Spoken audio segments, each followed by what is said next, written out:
Salam sejahtera, saudara yang dikasihi Tuhan.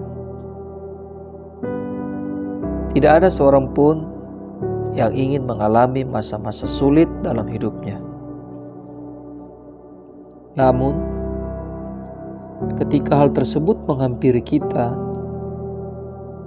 mempunyai pilihan untuk bagaimana memandang kesulitan itu. Banyak orang percaya mendekatkan diri kepada Tuhan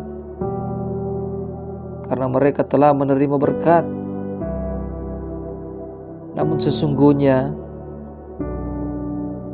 lewat kesulitan yang Anda alami,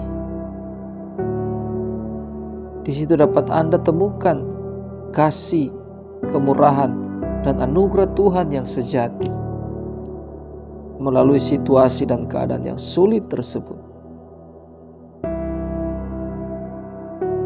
Apa kabar Anda hari ini? Saat ini kita akan merenungkan firman Tuhan. Tapi sebelumnya mari kita berdoa. Bapa kami yang baik, terima kasih Tuhan atas kasih setia, kebaikan dan kemurahan Tuhan yang selalu kami kecapi setiap hari. Ajar kami untuk selalu menaikkan rasa syukur dan terima kasih hanya kepada Engkau. Saat ini Tuhan, kami akan merenungkan firman-Mu. Mari Roh Kudus urapi kami, urapi hati kami, agar kami mau terbuka dan menerima kebenaran firman-Mu,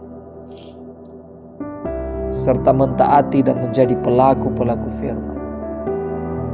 Dalam nama Yesus kami berdoa, haleluya, amin. Mari kita melihat dalam Filipi pasal 3 ayat 10 sampai dengan ayat yang ke-11. Yang ku kehendaki ialah mengenal Dia dan kuasa kebangkitannya dan persekutuan dalam penderitaannya, di mana aku menjadi serupa dengan Dia dalam kematiannya, supaya aku akhirnya beroleh kebangkitan dari antara orang mati. Saudaraku yang saya kasihi, apa tujuan Tuhan dalam kesulitan-kesulitan kita?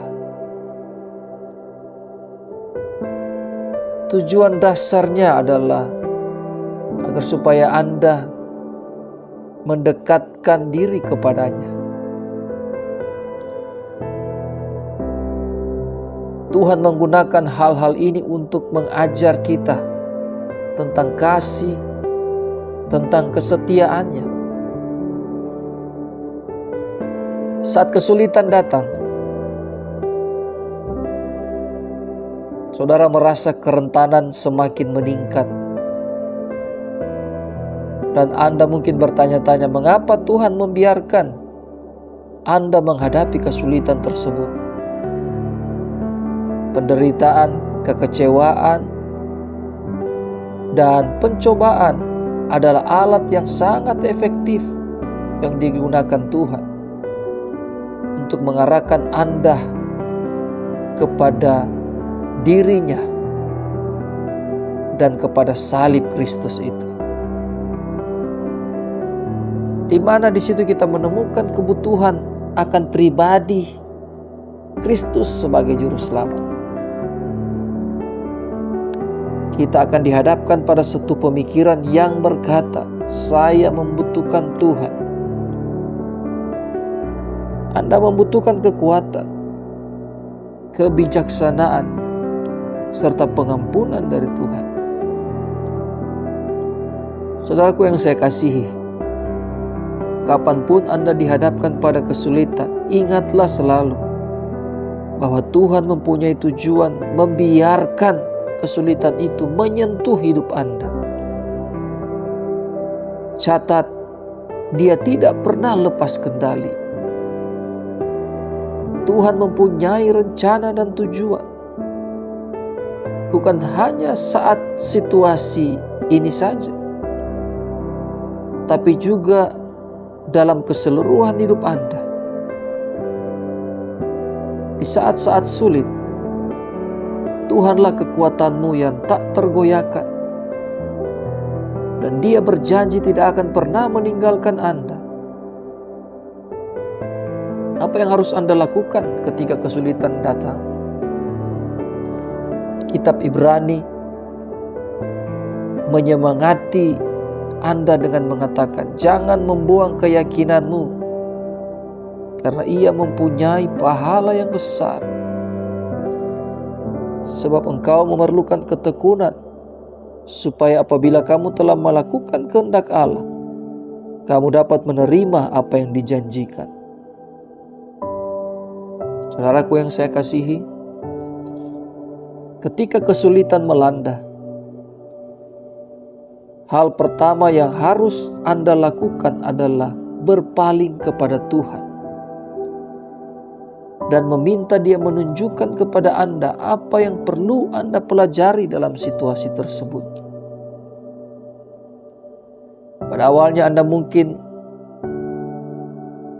melawan perasaan tidak percaya itu. Namun pemikiran yang perlu Anda ambil adalah tetap percaya dan yakin pada Tuhan.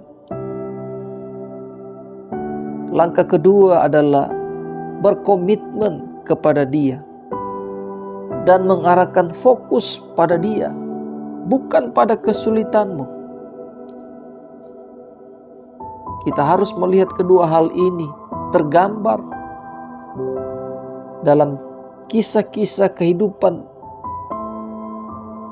pria-pria dan wanita yang tertulis dalam Alkitab. Mari kita melihat kehidupan Yusuf. Khususnya kita belajar tentang iman, kepercayaan di tengah kesulitan.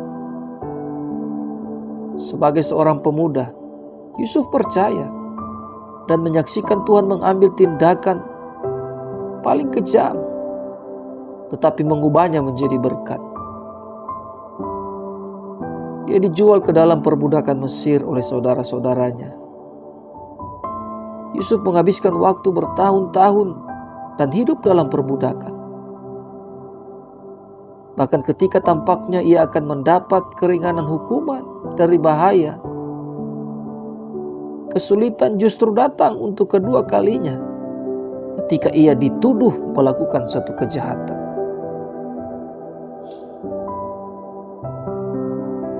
Anda mungkin berpikir kasihan Yusuf. Tapi tahukah saudara, sebenarnya dia berada tepat di tengah-tengah rencana Tuhan yang sempurna dalam hidupnya. Yusuf tidak mengerti mungkin mengapa dia ditawan. Tapi dia tetap percaya bahwa dia bisa mempercayai Tuhan untuk kehidupannya dan untuk masa depannya. Kesulitan adalah alat yang dipakai Tuhan dalam kehidupan Yusuf. Tuhan menggunakannya untuk membentuk hamba ini. Yusuf mendapatkan peran sebagai pemimpin yang pada akhirnya mengarah kepada kehidupan bangsa Israel. Seandainya dia melarikan diri dari penjara dan bersembunyi, maka seluruh bangsa Israel akan kehilangan berkat Tuhan. Dan tanpa kekecewaan yang datang dalam kehidupannya, Yusuf mungkin akan menjadi sombong dan mandiri. Orang sering bertanya, apa cara yang cepat untuk melewati masa-masa sulit? Seringkali tidak ada solusi yang cepat untuk melewati percobaan dan kesulitan dalam hidup kita. Namun ada satu jalan pasti untuk melewati kesulitan-kesulitan hidup itu, yaitu melalui ketaatan dan penyerahan yang sungguh kepada Tuhan. Saudara yang saya kasihi, kesulitan mempunyai cara untuk mendorong kita, di mana di situ kita menemukan Tuhan sedang menanti agar kita terus datang dan kembali kepada Dia. Cara yang harus kita lakukan ialah kita berdoa.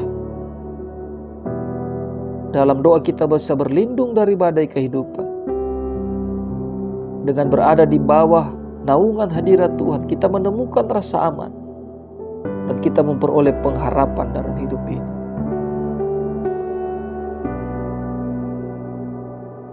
Jangan pernah lupa bahwa Tuhan mengetahui masa depanmu.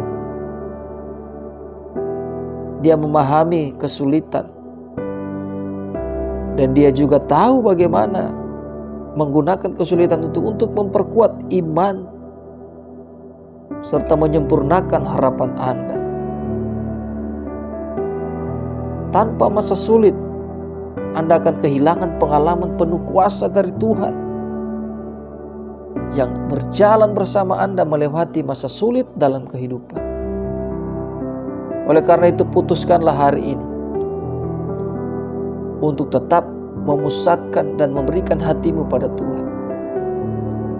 Tetap dekat dengan Tuhan dalam doa dan merenungkan firman-Nya. Dia akan membimbing Anda melewati setiap kesulitan terbesar.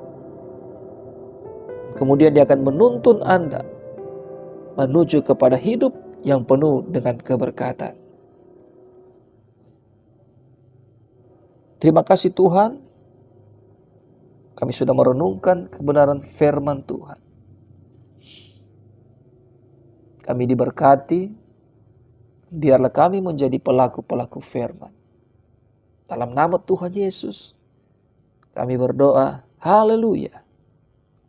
Amin.